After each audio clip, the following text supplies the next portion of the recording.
नई दिल्ली के भारत मंडपम में 1 से 4 मई 2026 तक भारतीय व्यापार महोत्सव 2026 का आयोजन किया जाएगा, जो भारत का अब तक का सबसे बड़ा राष्ट्रीय व्यापार एक्सपो होगा।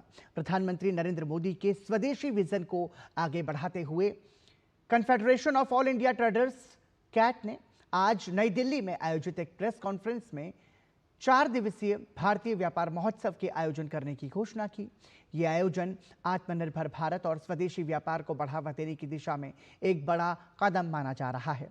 इस महोत्सव का उद्देश्य भारतीय उत्पादों और सेवाओं को मजबूत मंच देना, घरेलू व्यापार का विस्तार करना और निर्यात के नए अवसर तैयार करना है।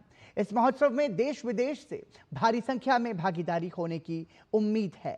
भारतीय व्यापार महोत्सव 2026 में देश भर से 2000 से अधिक प्रदर्शनी स्टॉल्स, 2 लाख से अधिक व्यापारी तथा लगभग 10 लाख लोगों के 4 दिनों में भाग लेने का लक्ष्य तय किया गया है। महोत्सव में बड़ी मात्रा में व्यापार सौदों, साझेदारियों और भारतीय उत्पादों में निवेश होने की संभावना है। भारतीय व्यापार महोत्सव में बिजनेस टू बिजनेस गतिविधियों पर विशेष फोकस किया गया है। ऑटो और ईवी, कृषि और Ayurveda, IT, technology, real estate, pharma, tourism, handicraft और ग्रीन एनर्जी जैसे कई क्षेत्रों की प्रदर्शनी भी देखने को मिलेगी। कैट के राष्ट्रीय महामंत्री तथा दिल्ली चांदनी चौक से सांसद प्रवीण खंडेलवाल ने कहा कि भारतीय व्यापार महोत्सव 2026 भारतीय कॉमन मार्केट का उत्सव होगा और वन नेशन वन मार्केट की भावना के तहत भारतीय व्यापार विनिर्माण, सेवाओं एवं उद्यमिता की सामूहिक शक्ति, विविधता और एकता को प्रदर्शित करेगा तथा भारत की पुरातन संस्कृति और सभ्यता से व्यापार के जुड़ाव को भी प्रभावी रूप से प्रदर्शित किया जाएगा।